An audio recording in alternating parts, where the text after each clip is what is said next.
Salut les amis, je voulais pas vous laisser désœuvrer, donc même si on ce jour férié, enfin en tout cas c'est cette semaine de mois de mai, on va avoir énormément de fériés, je me suis dit que j'allais faire une petite vidéo pour un animé qui, au moment où ma vidéo sortira, sera à mon avis terminé.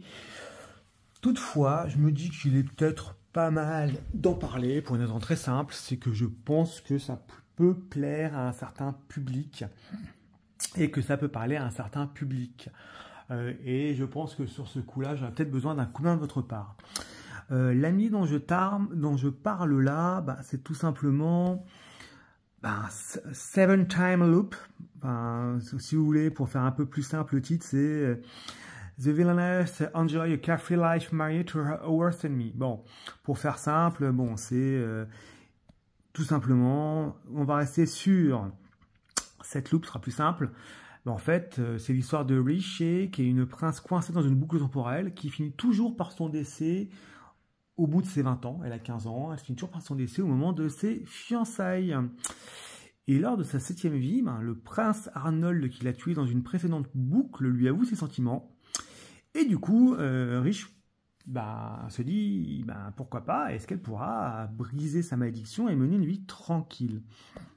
Alors après, voilà un petit peu l'idée de cet animé. Si on veut entrer un peu plus dans le détail, la première chose qui frappe tout de suite, qu'on aime ou qu'on n'aime pas, parce que pour moi on est totalement dans un seinen, c'est que c'est qu'il a des sublimes graphismes. Là, je ne peux pas dire le contraire. On est vraiment, même homme ou femme, je pense que là on est tous emportés parce que le graphisme il nous ravit complètement. Donc là c'est excessivement léché, c'est excessivement bien rendu. Et après, on a un personnage qui est potentiellement intéressant, qui est riche, qui est une belle jeune femme, qui a peur de se laisser atteindre parce qu'en fait, on lui annonce simplement que ses fiançailles avec le prince sont rompues et il n'en a rien à foutre. Et au fil de l'eau, elle va arriver plusieurs vies, et au bout de la 7e fois, du coup, à chaque fois, elle meurt à 20 ans, elle a une 7e vie.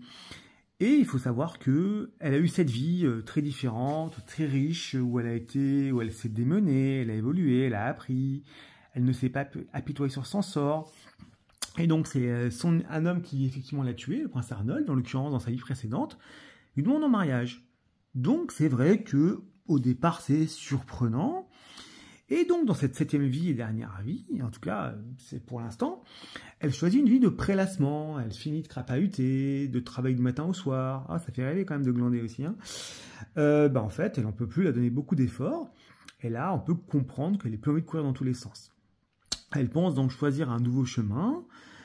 Donc voilà, elle se trouve que, elle pense que son plus grand ennemi est un empereur vil et cruel, qui est à l'origine directement ou indirectement de son trépas.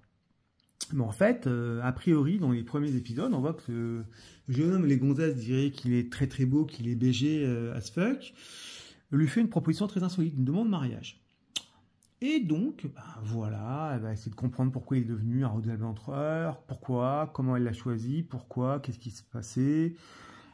Donc Ornicar, donc elle va essayer de se poser plein de questions pour essayer de comprendre ce qui se passe, voir si elle peut intervenir à ce sujet. Alors, le synopsis, à première vue, peut sembler intéressant, et je sais qu'il a été un coup de cœur pour beaucoup de monde. Quand je lis les avis Crunchy ou autres, ça a été un coup de cœur pour beaucoup de monde.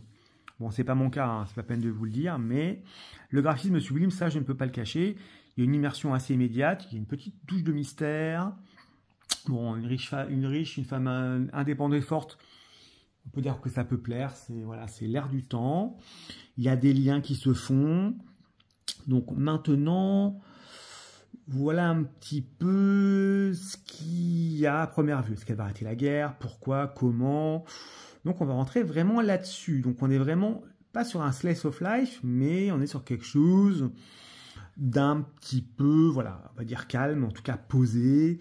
On est plus sur un animé un peu plus profond, un peu plus élevé qu'un shonen classique, et c'est en cela que je dis que pour moi c'est plutôt un seinen, et ça s'adresse plutôt à des jeunes femmes qui peuvent trouver ça intéressant. Maintenant, voilà. À part les graphismes, j'avoue que moi, ça me laisse un petit peu de marbre. Alors peut-être parce que je ne suis pas le public. Toutefois, j'ai eu d'autres CNN qui m'ont plus parlé que celui-là. Hein. Vous les avez dans mes descriptions en vidéo. Hein.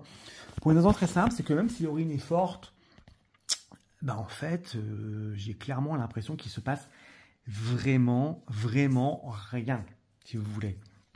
C'est 12 épisodes. Et l'héroïne donc rentre dans des complots politiques, elle n'intervient pas, elle a des anciennes vies où elle a pas mal de recul, de hauteur de vue, elle les utilise pas. À quoi bon avoir vu 6 vies intéressantes et 6 vies riches qui permettent effectivement d'avoir d'avoir grandi, d'avoir évolué, bien sûr parce que ces vies elle les garde en mémoire, et de ne pas les utiliser pour changer les choses.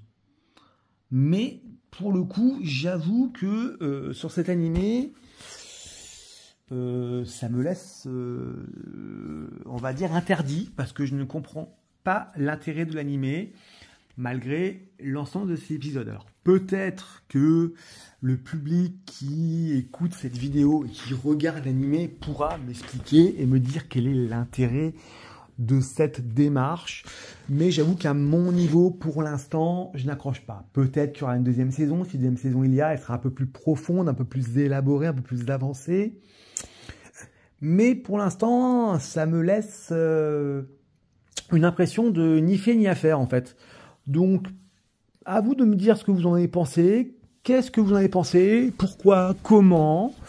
Et peut-être que je verrai différemment lors de la prochain visionnage de la série, si effectivement vous me dites que ça vaut la peine et pourquoi. Mais pour l'instant, j'accroche pas. Voilà mon avis, c'était mon avis sur Seven Time Loop. Vous me faites un petit retour là-dessus et vous me dites ce que vous en pensez. À plus les amis.